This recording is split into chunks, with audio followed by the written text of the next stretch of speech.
जय हिंद बच्चों, green world publication के यूट्यूब चैनल पर आप सबका स्वागत है। मैं अभय शंकर तिवारी आधुनिक भारत के इतिहास के अंतर्गत आपको बंगाल का विभाजन, स्वदेशी आंदोलन और होम रूलिंग पढ़ाएंगे, जो आपके लिए बहुत ही उपयोगी है। लेकिन आप सबसे आग्रह है कि आप इस चैनल को अधिक से अधिक संख्या में लाइक, शेयर और सब्सक्राइब करें।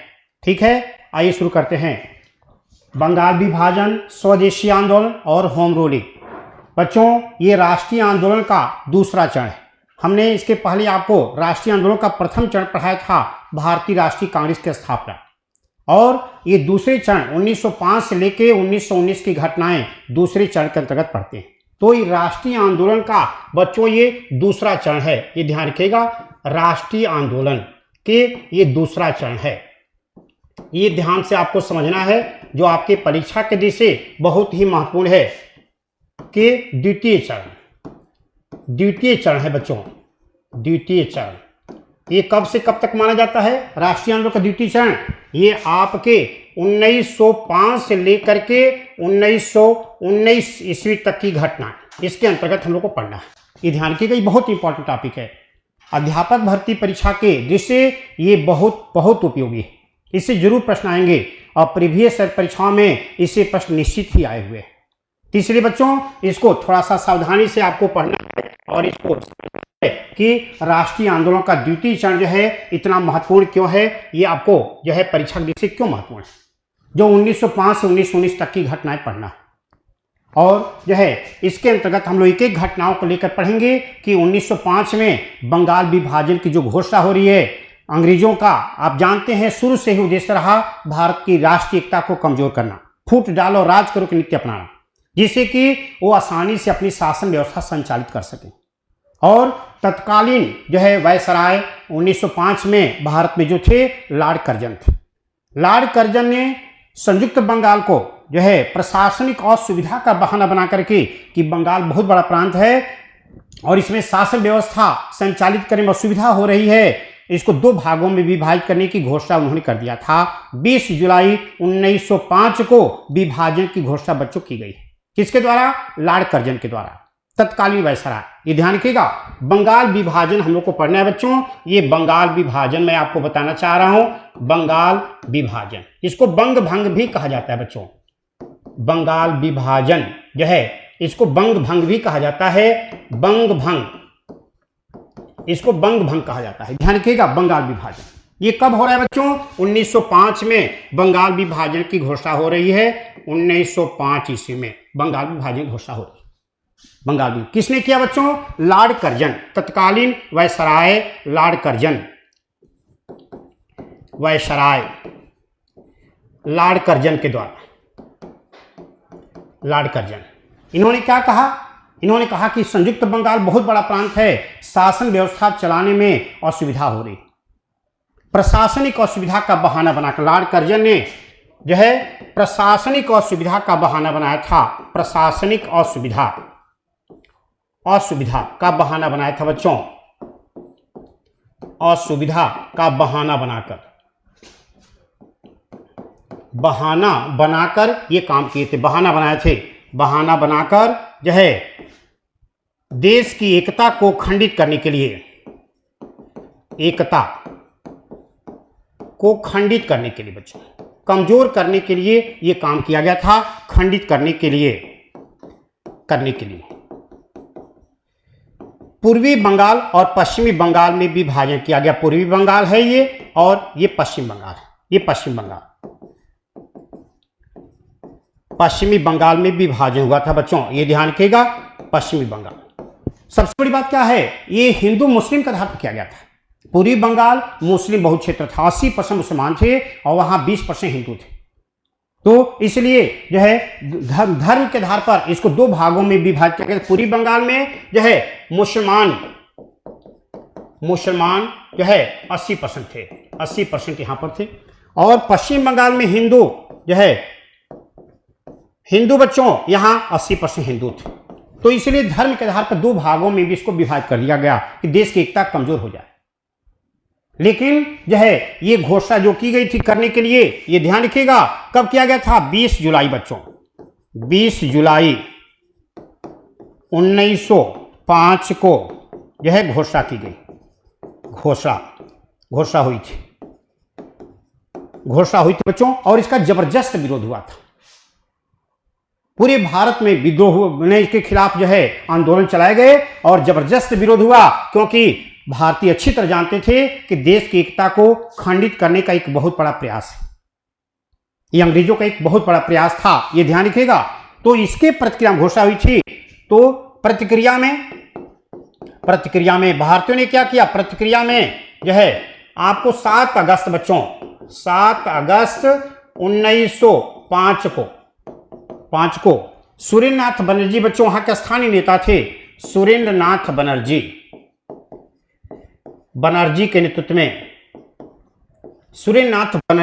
के नेतृत्व में आंदोलन प्रारंभ हुआ। नेतृत्व में जो है आंदोलन प्रारंभ हुआ था।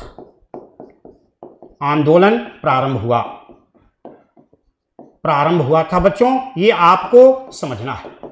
और जो है पूरे देश में इसके खिलाफ जो है आपके स्वदेशी आंदोलन प्रारंभ हो गया था, स्वदेशी आंदोलन, और निरंतर चलता रहा। जो है 7 अगस्त 1905 से इसके खिलाफ जो है आंदोलन प्रारंभ करने की घोषणा की गई और निरंतर ये आंदोलन चलता रहा। इसके अंतर्गत अंग्रेजों के किसी भी कार्य में जो है उनके सहयोग नहीं करना है, सरकारी जो है संस्थाओं का बहिष्कार करना है, उनके द्वारा तैयार किए गए वस्तुओं को नहीं खरीदना है। तो इसलिए जो है ये आंदोलन निरंतर चलता रहा और अंग्रेजों के लिए मुसीबत बन गया था। करें तो क्या करें, निरंतर चल रहा है। पूरे भारत में जो है इसके खिलाफ आंदोलन चल रहा था और इसी के प्रतिक्रिया में ये प्रभाव पड़ा, प्रारंभ हुआ था। निरंतर बच्चों ध्यान रखिएगा, निरंतर आंदोलन चलता रहा, जिसके वजह से अंततः जो है आपको परिणाम क्या हुआ, क्योंकि आंदोलन इधर चल रहा है और लॉर्ड कर्जन ने क्या किया, आपको ध्यान रखिएगा बच्चों, 16 अक्टूबर, ये डेट बहुत महत्वपूर्ण है बच्चों आपके लिए। 16 अक्टूबर 1905 को जो है विभाजन को लागू कर दिया गया, प्रभावी किया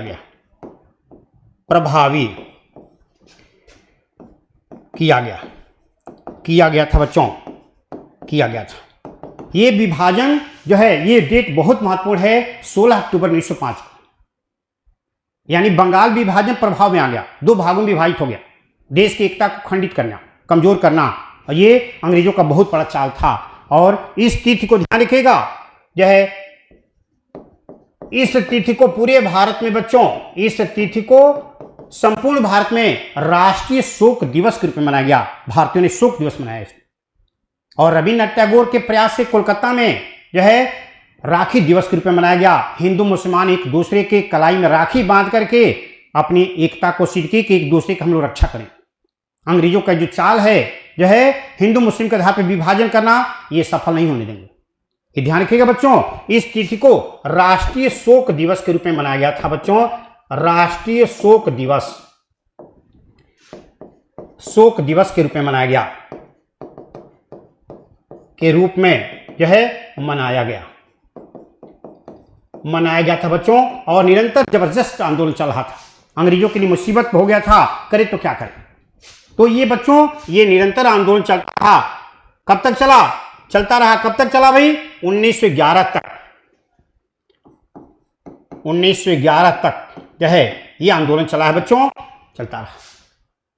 और अंततः अंग्रेजों की घोषणा जो है वापस लेनी पड़ रही है। आपको बताया जाएगा कि आंदोलन का प्रभाव क्या पड़ा जो है। ये तो इसको आप पहले समझिए कि ये डेट जो है कितना महत्वपूर्ण है। 16 अक्टूबर 1905 को ये बिहार लोक सेवा आयोग में ये कई बार परीक्षा में प्रश्न आ चुका है बच्चों कि राष्ट्रीय शोक दिवस जो है कब मनाया गया था। तो राष्ट्रीय शोक दिवस 16 अक्टूबर 1905 को मनाया गया था, जिस दिन विभाजन की घोषणा की गई थी। भी उस दिन जो है क्या डेट था बच्चों, 20 जुलाई 1905।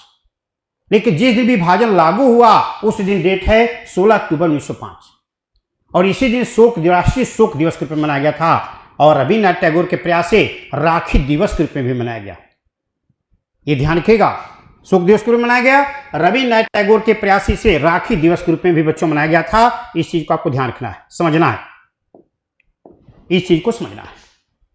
चलिए, रविन्द्रनाथ टैगोर के प्रयासे, रविन्द्रनाथ टैगोर, टैगोर के प्रयासे, टैगोर के प्रयास से 16 अक्टूबर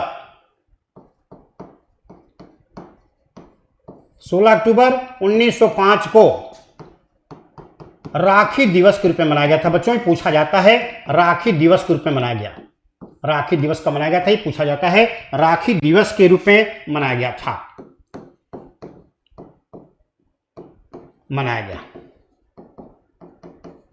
मनाया गया था बच्चों, ये आप ध्यान रखिएगा। ठीक है, निरंतर आंदोलन चल रहा है और इसी का परिणाम था कि लास्ट में, ध्यान रखिएगा बच्चों, तत्कालीन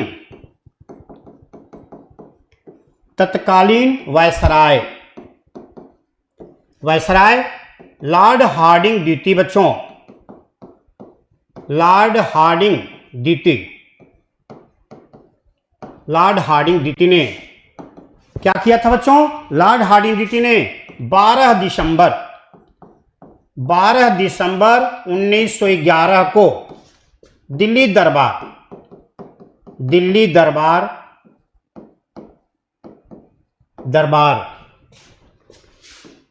के आयोजन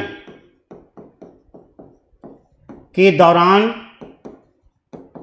दौरान विभाजन की घोषणा को उसने वापस लेने की जो है आदेश जारी कर दिया। यानी विभाजन रद्द हो गया, वापस ले लिया गया। ये ध्यान रखिएगा, आयोजन के दौरान विभाजन की घोषणा वापस,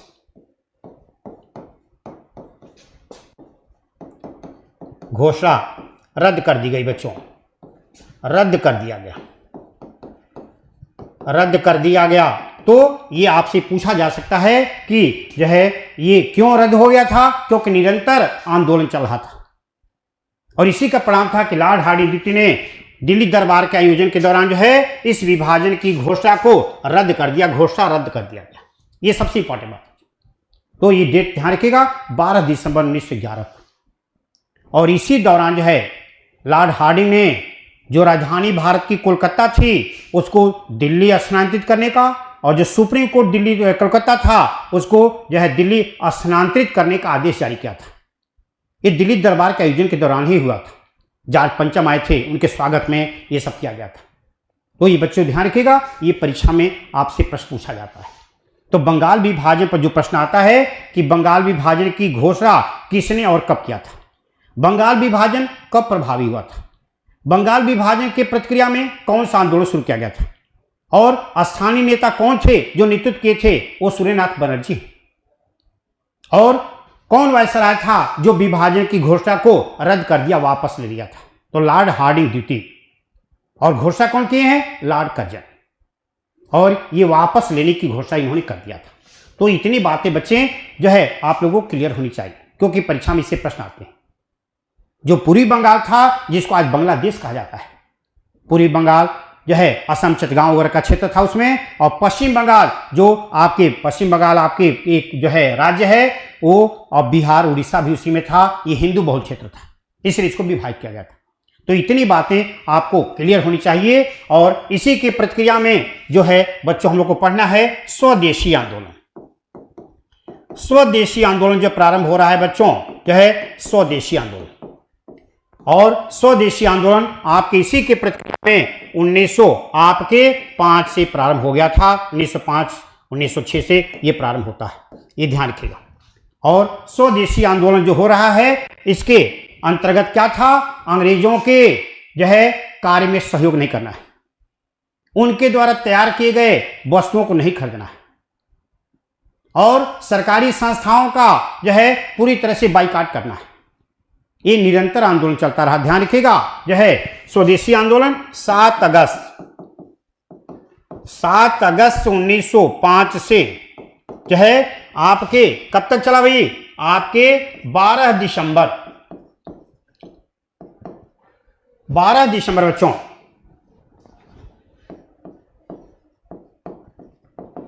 12 दिसंबर 1911 तक ये स्वदेशी आंदोलन चला है और इसी का प्रभाव था कि इसके अंतर्गत क्या था, यह अंग्रेजों के सामान को नहीं खरीदना,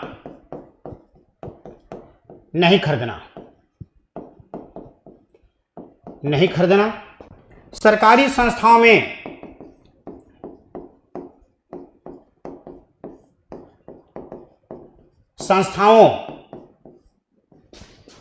को कोई सहयोग नहीं करना,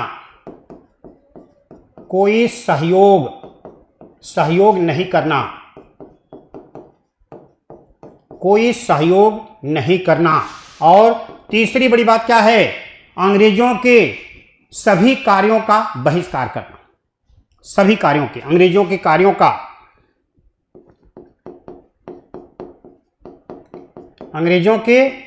का बहिष्कार करना था बच्चों, और ये निरंतर चलता रहा। सोचिए 1905 से लेकर 1911 तक स्वदेशी आंदोलन निरंतर चलता रहा, पूरे देश में चला, और अंग्रेजों के लिए मुसीबत बन गया था, करे तो क्या करें। और इसी का परिणाम था, स्वदेशी आंदोलन का प्रभाव था, ये ध्यान रखिएगा, यह कि बंगाल विभाजन की प्रक्रिया में इसी का प्रभाव था कि अंग्रेजों ने लास्ट में हार मान करके विभाजन की घोषणा को वापस ले ली। यदि आंदोलन न चला होता, हो सकता था ये आंदोलन न चलता तो अंग्रेज अपने घोषणा वापस न लेते। तो ध्यान रखिएगा, स्वदेशी आंदोलन जो है बंगाल विभाजन के प्रक्रिया में, ये ध्यान रखिएगा, बंगाल विभाजन के प्रक्रिया में ये स्वदेशी आंदोलन बच्चों चला है, और इसी का परिणाम था कि अंग्रेजों ने इस जो है आंदोलन के कारण जो है अपने आदेश जो घोषणा किए थे उसको वापस लिए, क्योंकि लॉर्ड कर्जन ने घोषणा किया था, उसके बाद कर्जन चला गया, मिंटो आए, उसके बाद लॉर्ड हार्डिंग ड्यूटी आए, और लॉर्ड हार्डिंग ड्यूटी के समय ही ये जो है विभाजन की घोषणा वापस ली जा रही। तो इसलिए बच्चों आपको सबसे जरूरी बात यह है कि स्वदेशी आंदोलन जो है, और इसका नेतृत्व करता स्थानीय नेता कौन थे स्वदेशी आंदोलन के, सुरेंद्रनाथ बनर्जी स्थानीय नेता थे, जिनके नेतृत्व में कोलकाता के टाउन हॉल मैदान में एक विशाल जनसभा का आयोजन किया गया था। प्रक्रिया में ध्यान रखिएगा, बंगाल विभाजन के प्रक्रिया में कोलकाता के टाउन हॉल मैदान में, ध्यान रखिएगा बच्चों, कोलकाता के टाउन हॉल मैदान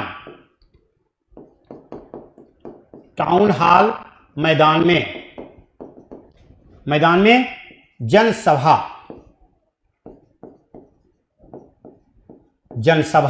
जो है 7 अगस्त को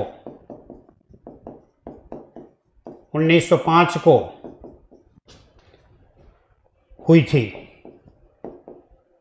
बच्चों, ये ध्यान रखिएगा, ये सबसे महत्वपूर्ण बात है। और अंग्रेजों ने स्वदेशी आंदोलन के कारण ही बंगाल विभाजन की घोषणा को रद्द कर दिया, जबकि उद्देश्य क्या था, देश की एकता को खंडित करना। प्रशासनिक असुविधा का बहाना बनाया गया था, केवल यह ऐसा था नहीं रियलिटी, लेकिन कहा गया बंगाल बहुत बड़ा प्रांत है, शासन व्यवस्था चलाने में असुविधा हो रही, ये बहाना बनाया गया था बच्चों।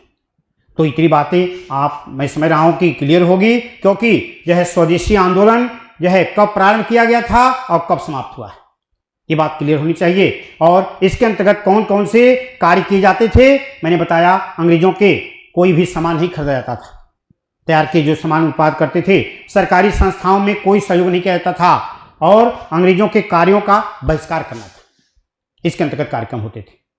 तरह तरह से विरोध प्रकट किए जा रहे थे, और इसी का परिणाम था कि अंग्रेजों ने हार मान करके स्वदेशी आंदोलन के कारण बंगाल विभाजन की घोषणा को रद्द कर दिया। ठीक है, आगे चला जाए। चलिए, तो ये इस पर बच्चों आपके परीक्षा में जो है, आपकी जो परीक्षा होने वाली है मार्च में, अध्यापक भर्ती परीक्षा बिहार की, उसमें इससे प्रश्न जरूर आएंगे, इसलिए आप ध्यान से समझने का प्रयास करिए, और जो है इसमें इंपॉर्टेंट बातें आपको लिखवाया जा रहा है, उसको नोट करिए। चलिए आगे देखा जाए। देखिए, अब महत्वपूर्ण बात आती है बच्चों, होम रूल आंदोलन। ये होम रूल आंदोलन हमको पढ़ना है, ये ध्यान रखिएगा। ये होम रूल आंदोलन जो है हम लोग को पढ़ना है। और होम रूल आंदोलन, होम रूल लीग आंदोलन इसको बच्चों कहा जाता है। होम रूल लीग आंदोलन, होम रूल लीग आंदोलन ये कब हो रहा है बच्चों? ये बच्चों हो रहा है 1916 में, होम रूल लीग आंदोलन। और इसका उद्देश्य क्या है बच्चों, क्यों किया गया था? इसका उद्देश्य है स्वशासन की प्राप्ति के लिए। हम अपने देश की शासन व्यवस्था स्वयं चलाएं, लेकिन संवैधानिक तरीकों से, लीगली, असंवैधानिक तरीकों से नहीं। ये ध्यान रखिएगा, स्वशासन की प्राप्ति के लिए, स्वशासन के प्राप्ति के लिए। ये बच्चों आप ये ध्यान रखिएगा, स्वशासन की प्राप्ति के लिए, लेकिन संवैधानिक तरीकों से, लीगली, ध्यान रखिएगा, प्राप्ति के लिए जो है ये आंदोलन चलाया गया था। और जो है इसी तरह से ये आयरलैंड में जो है ये आंदोलन कभी चला था, और वहीं की महिला थी जो है एनी बेसेंट। तो आयरलैंड के तर्ज पर इसको चलाया गया था, प्राप्ति के लिए के तर्ज पर, आयरलैंड के तर्ज पर चलाने का बच्चों प्रयास किया गया था। तर्ज पर संवैधानिक तरीकों से, संवैधानिक तरीकों से चला गया था, यानी हिंसात्मक घटना नहीं होगी। ये विचार जो है होम रूल आंदोलन का जो है सबसे पहले एनी बेसेंट के दिमाग में आया था, क्योंकि भारत की सभ्यता और संस्कृति से बहुत प्रभावित थी। और कांग्रेस अध्यक्षा भी उनको नियुक्त किया गया था 1917 में कोलकाता अधिवेशन में। वो चाहती थी, भारतीयों के हित में सोचती थी, और जो है उनका ये प्रयास था कि जो है भारत में होम रूल आंदोलन शुरू करना चाहिए। विचार उनके दिमाग में आया था, लेकिन उनके विचार आया और शुरू करने से पहले ही बाल गंगाधर तिलक ने होम रूल आंदोलन शुरू कर दिया। तो सर्वप्रथम होम रूल आंदोलन बाल गंगाधर तिलक ने शुरू किया है बच्चों, ये ध्यान रखिएगा। जो है होम रूल आंदोलन संवैधानिक तरीकों से सर्वप्रथम अप्रैल 1900 जो है ये ध्यान रखिएगा बच्चों, 1916 में, सर्वप्रथम 1916 में बाल गंगाधर तिलक ने बच्चों, बाल गंगाधर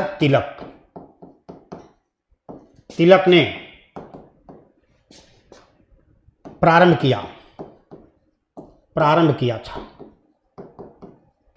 था बच्चों, ध्यान रखिएगा। पहले बाल गंगाधर तिलक ने प्रारंभ किया था, लेकिन सीमित क्षेत्र में जो है, महाराष्ट्र में ही जो है ये आंदोलन शुरू हुआ, सीमित क्षेत्र में हुआ।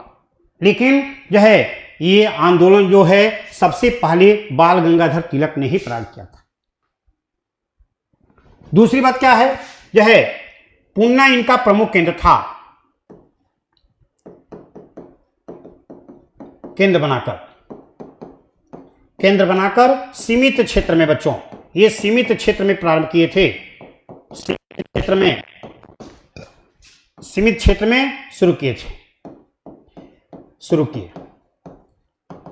किए ये बच्चों ध्यान रखिएगा। जो है पूना इनका प्रमुख केंद्र था। परीक्षा में आता है, इन जो है बाल गंगाधर तिलक का केंद्र कहाँ था? पूना। आसपास के महाराष्ट्र आसपास क्षेत्रों में इन्होंने शुरू करवाया था।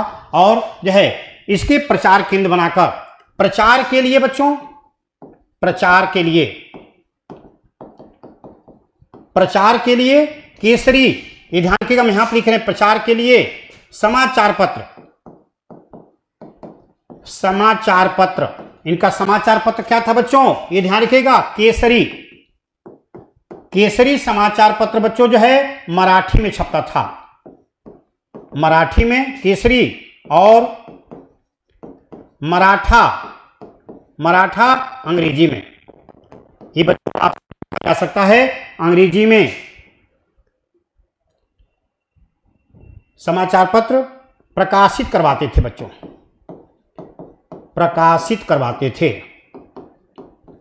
करवाते थे। ये सबसे इंपॉर्टेंट बात है, प्रचार प्रसार हो रहा था यह है, और होम रूल आंदोलन जो है चल रहा था। इसके साथ ही आपके ध्यान रखिएगा, ये तो पहला है सर्वप्रथम। इसके बाद सितंबर में बच्चों, सितंबर 1916 में, सितंबर 1916 में एनी बेसेंट ने, आयरलैंड की महिला थी एनी बेसेंट, एनी बेसेंट ने क्या किया था बच्चों, जो है आप देखिए एनी बेसेंट, एनी बेसेंट ने चेन्नई को, आज मद्रास जो है को आज चेन्नई कहा जाता है, केंद्र बनाकर मद्रास, जिसको आज चेन्नई कहा जाता है, चेन्नई को केंद्र बनाकर विस्तृत क्षेत्र में, भारत के अधिकांश क्षेत्रों में, विस्तृत क्षेत्र में जो है आंदोलन प्रारंभ किया था, आंदोलन प्रारंभ किया था। और इसके प्रचार प्रसार के लिए इन्होंने क्या किया, 2 समाचार पत्र भी छपवाती थी, और दोनों समाचार पत्र अंग्रेजी में छपता था, एक था न्यू इंडिया और दूसरा था कॉमनवेल्थ। ये ध्यान रखिएगा, जो है प्रारंभ किया था समाचार पत्र। इनका जो समाचार पत्र था बच्चों, ये ध्यान रखिएगा, समाचार पत्र न्यू इंडिया, ये ध्यान रखिएगा, न्यू इंडिया, और जो है दूसरा समाचार पत्र था कॉमनवेल्थ,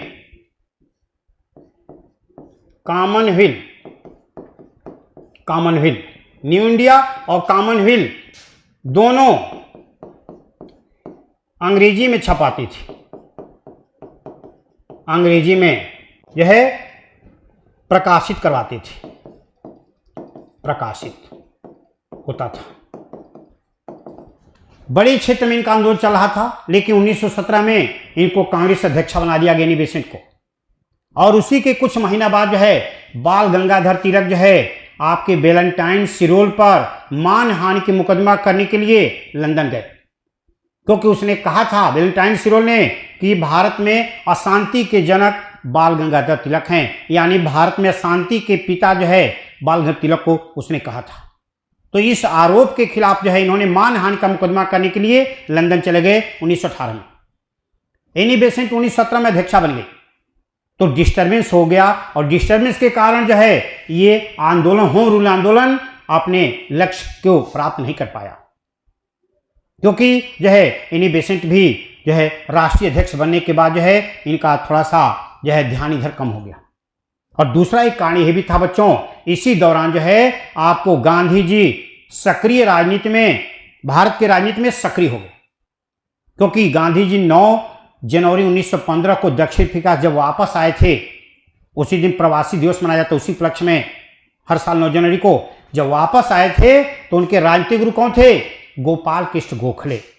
उन्होंने गांधी जी को कहा था कि आप इतने सालों के बाद दक्षिण अफ्रीका से वापस आए हैं, आप भारत के राजनीति में आप अभी सक्रिय भागीदारी मत करिएगा, पहले समझिए कि अंग्रेज कैसे क्या क्या कर रहे हैं, उसके बाद आप राजनीति में सक्रिय भूमिका निभाइएगा। इसलिए गांधी 2 साल तक कोई कार्यक्रम नहीं किया, और पहला कार्यक्रम, पहला सत्याग्रह भारत में गांधी जी का जो हो रहा है 1917 में चंपारण सत्याग्रह हो रहा है, तो उसको हम लोग पढ़ेंगे, लेकिन ये ध्यान रखिएगा प्रकाशित होता था इनके द्वारा। लेकिन परिणाम क्या हुआ आप देखेंगे, जो है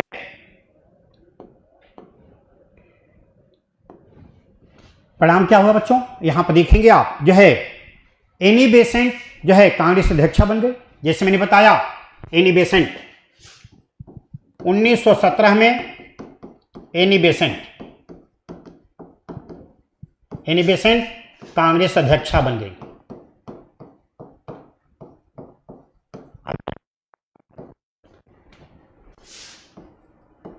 बन गई थी 1918 में तिलक लंदन चले गए थे, इसलिए यह आंदोलन जो है निष्क्रिय हो गया। एक और कारण मैंने आपको बताया कि इसी दौरान गांधी जी भारत की राजनीति में सक्रिय भूमिका निभाने लगे। चंपारण सत्याग्रह शुरू हुआ, खेड़ा सत्याग्रह शुरू हुआ, गांधी जी के छोटे छोटे आंदोलन जो है शुरू हुए। उसके बाद देश का राष्ट्रीय आंदोलन जो है आपको पहला असहयोग आंदोलन 1920 में, सविनय आंदोलन 30 में, और आपको भारत छोड़ो आंदोलन 1942 में। गांधी जी के 3 राष्ट्रीय आंदोलन। उसको हम लोग अलग से पढ़ेंगे, जो है गांधी युग के अंतर्गत पढ़ेंगे। चले गए। इसलिए जो है होम रूल आंदोलन, होम रूल लीग आंदोलन, बच्चों ध्यान रखिएगा, होम रूल लीग आंदोलन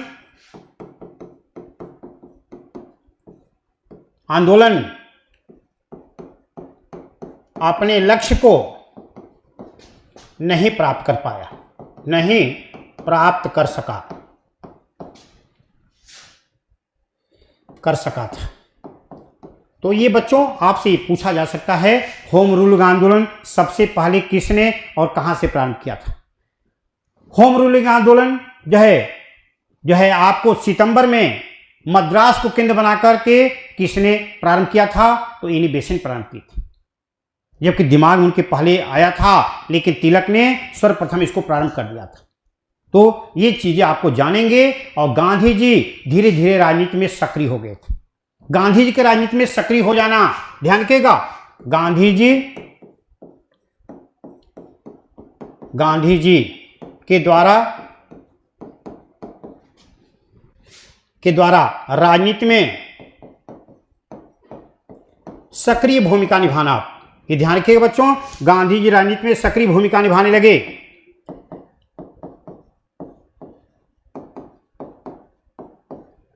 सक्रिय भूमिका निभाने लगे थे।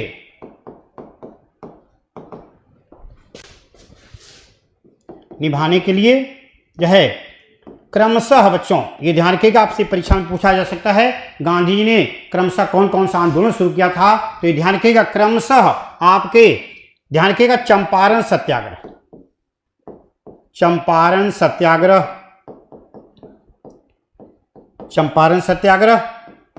1917, खेड़ा सत्याग्रह गुजरात में है, खेड़ा सत्याग्रह 1918,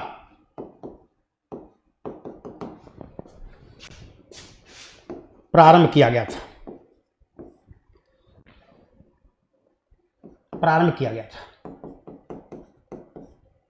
था बच्चों। ये चीजों का आपको ध्यान रखिएगा। गांधी जी के राजनीति में सक्रिय आ जाना जो है, होम रूलिंग आंदोलन धीरे धीरे थोड़ा सा जो है अब वो विचलित हो गया, क्योंकि एनी बेसेंट अध्यक्ष बन गई थी, राष्ट्रीय अध्यक्षा, तो इसलिए भाई अपनी भूमिका निभाने लगी, उनका ध्यान इधर से भटक गया। और होम रूल लीग आंदोलन के जो सबसे पहले प्रारंभ किए थे बाल गंगाधर तिलक, वो लंदन चले गए, क्योंकि उन्होंने वैलेंटाइन सिरोल पर मानहानि के मुकदमा करने गए थे, क्योंकि उसने क्या कहा था, इनको भारत में अशांति का जनक कहा था, कि भारत में जो अशांति उत्पन्न हो रही है उसके जनक कौन है? बाल गंगाधर तिलक।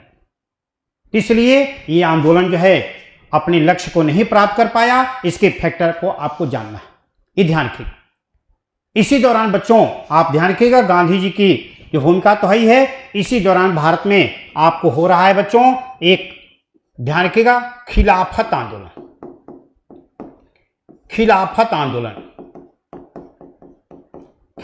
आंदोलन हुआ था बच्चों। क्यों हुआ था? 1919 में खिलाफत आंदोलन हुआ था। जानते हैं खिलाफत आंदोलन क्यों हुआ था? गांधी जी का इसमें बहुत बड़ा योगदान था। ये आपके भारतीय मुसलमानों ने, जो आपके अली बंधु कहलाते हैं, मोहम्मद अली और शौकत अली, अली बंधुओं ने अंग्रेजों के द्वारा जो है प्रथम विश्व युद्ध के दौरान जो है अंग्रेज भारत के मुसलमान भी विश्व के अन्य मुसलमानों की तरह जो है आपको जो है किसको, टर्की के, जिसको तुर्की भी कहा जाता है, टर्की के खलीफा जो वहां के शासक थे कमाल पाशा, उनको अपना धर्मगुरु मानते थे, खलीफा मानते थे।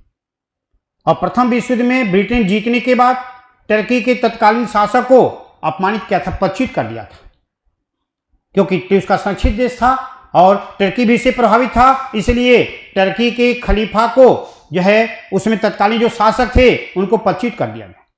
तो भारत के मुसलमान अंग्रेजों से पहली बार नाराज हो गए, और अंग्रेजों से नाराज होने के बाद खिलाफत आंदोलन भारतीय मुसलमानों के द्वारा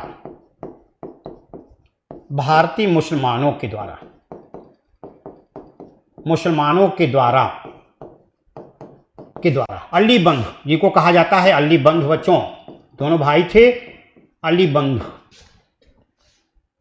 के द्वारा जो है ये प्रारंभ किया गया था, मुसलमानों के द्वारा प्रारंभ किया गया। और जो है इसकी पहली मीटिंग जो हुई थी दिल्ली में, खिलाफत आंदोलन की प्रथम बैठक जो है, इसकी प्रथम बैठक दिल्ली में हुई थी बच्चों। प्रथम बैठक जो है दिल्ली में हुई। और सौभाग्य से जब प्रथम बैठक दिल्ली में हुई थी जो है, गांधी जी को इसकी अध्यक्षता करने का अवसर प्राप्त हुआ।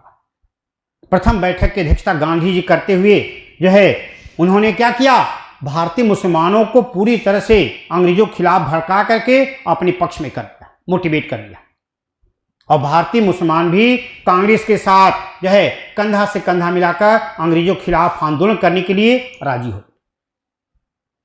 तो यही कारण था कि ये खिलाफत आंदोलन बाद में असहयोग आंदोलन के रूप में कन्वर्ट होता है। और असहयोग आंदोलन पूरे देश में अंग्रेजों के किसी भी कार्य में कोई भी सहयोग न करने के लिए प्रारंभ होता है।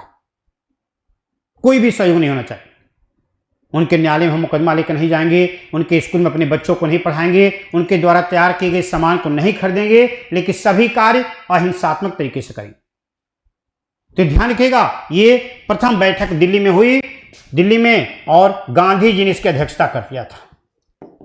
गांधी जी इसके अध्यक्षता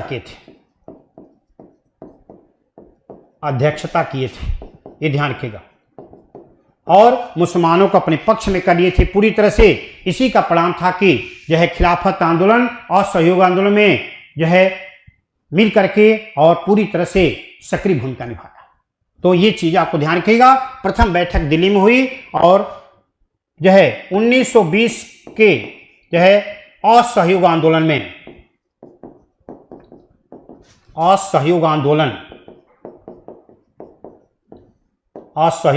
में जो है इसकी महत्वपूर्ण भूमिका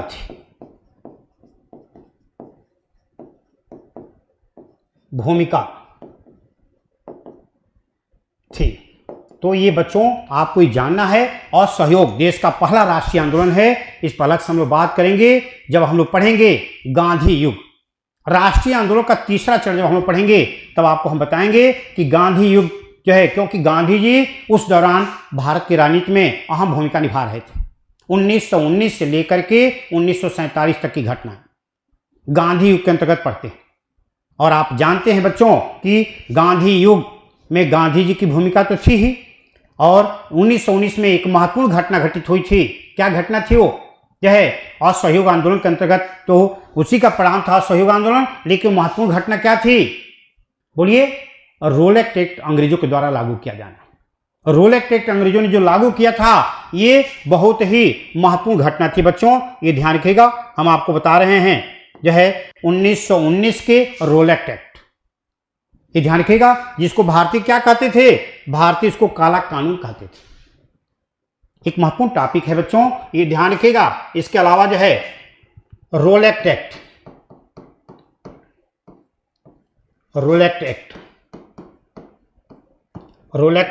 1919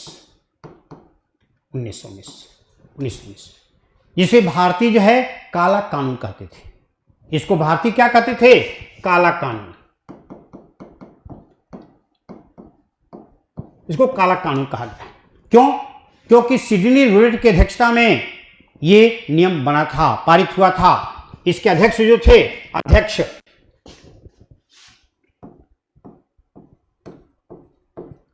अध्यक्ष सिडनी रूलेट थे बच्चों, सिडनी रूलेट थे।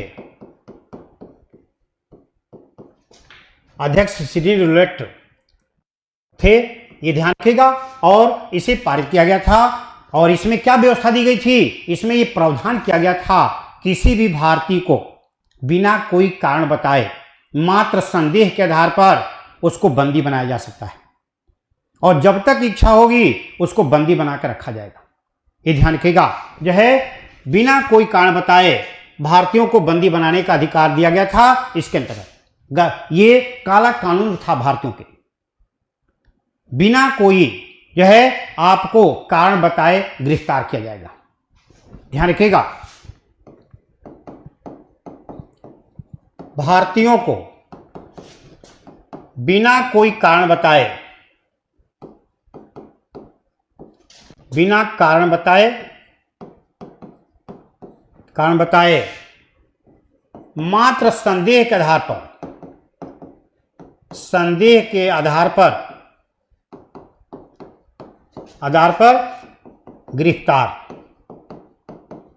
गिरफ्तार किया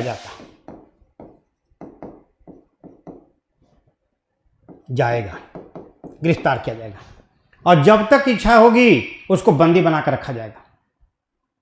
जो है कारण नहीं बताना है, ये ध्यान रखिएगा, किया जाएगा। और जब तक इच्छा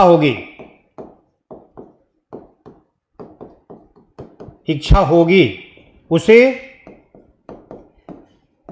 बंदी बनाकर रखा जाएगा। ये बच्चों ध्यान रखिएगा, ये व्यवस्था दी गई थी। और इसीलिए जो है इसको कहा गया है ना, इसके खिलाफ कहीं कोई सुनवाई नहीं होगी, ना अपील, न वकील, न दलील। इसको कहा गया इसके खिलाफ कहीं अपील नहीं होगी, कोई वकील इसमें कुछ नहीं, दलील बहस नहीं करेगा। इसलिए इसको भारतीय काला कानून कहते थे। न अपील, न वकील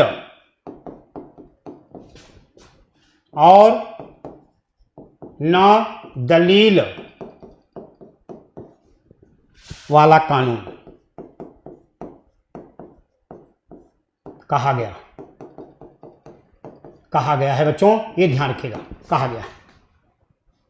और इसी के अंतर्गत जो है आपके 9 अप्रैल 1919 को, 9 अप्रैल बच्चों ध्यान रखिएगा, इसी के अंतर्गत जो है आपको 9 अप्रैल 1919 को, 9 अप्रैल 1919 को जो है आपको सैफुद्दीन किचलू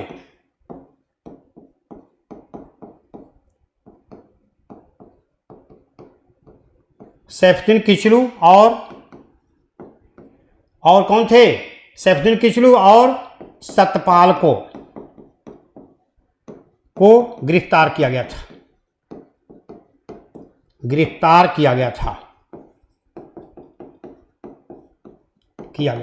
ये ध्यान रखिएगा, ये एक महत्वपूर्ण बात है बच्चों। कहां पर? अमृतसर में, पंजाब के अमृतसर में किया गया था। अमृतसर में इसको गिरफ्तार किया गया था। अमृतसर में बच्चों, अमृतसर में ये गिरफ्तार किया गया था। और वहां के लोग अपने प्रिय नेता को छुड़ाने के लिए 13 अप्रैल 1919 को, 13 अप्रैल को हर साल पंजाब में बैसाखी त्योहार मनाया जाता है। और उन लोगों ने 13 अप्रैल 1919 को गिरफ्तार किया गया। ध्यान रखिएगा, 13 अप्रैल 1919 को जो है इसके प्रतिक्रिया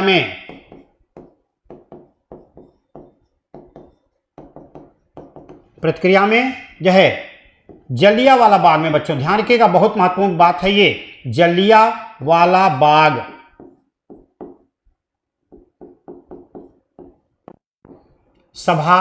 जनसभा हुई थी।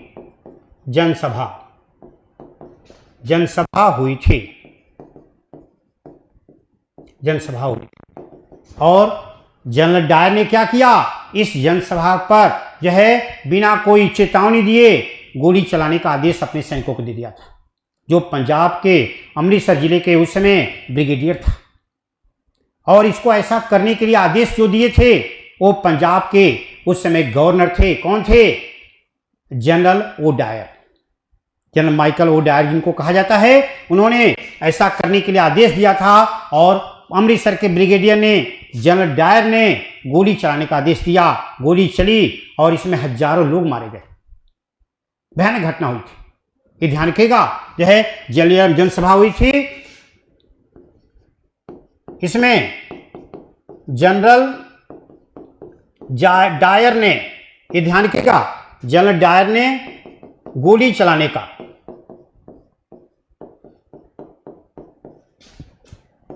आदेश दिया था। आदेश देकर हजारों लोगों की हत्या करवा दिया था। हजारों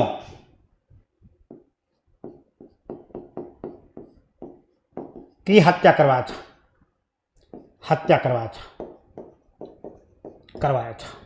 ये ध्यान रखिएगा, हजारों लोगों की हत्या हुई थी। जबरदस्त प्रतिक्रिया हुई थी। इतना जबरदस्त हुआ जो है कि जो है अंग्रेजों को इसकी जांच के लिए हंटर समिति का गठन करना पड़ा था बच्चों। हंटर समिति गठित की गई थी और घटना की जांच करने के लिए हत्या करवाया था। घटना की जांच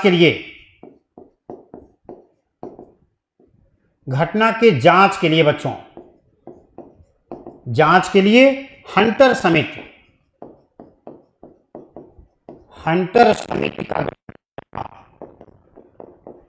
का गठन हुआ था। ठीक है, इतना आप जानिए। और यह जो इंपॉर्टेंट है आपको बताया गया, इसमें जो है प्रश्न आपको जरूर परीक्षा से मिलेंगे। और जो है इसके बाद हम लोग पढ़ेंगे राष्ट्रीय आंदोलन का तीसरा चरण, जिसको गांधी कहा जाता है। 1919 से लेकर के और कब तक की घटना, 1947 तक की घटना, जो बहुत ही महत्वपूर्ण है, क्योंकि उसको गांधी कहा जाता है। गांधी की भूमिका उसमें बहुत महत्वपूर्ण थी। क्षेत्रीय स्तर पर, राष्ट्रीय स्तर पर गांधी बहुत आंदोलन किए थे उस दौरान। इसलिए बच्चों, मैं उम्मीद कर रहा हूं कि आपको ये अधिक से अधिक समझ में आया होगा, आप इसका लाभ भी प्राप्त करेंगे। ठीक है, थैंक यू वेरी मच।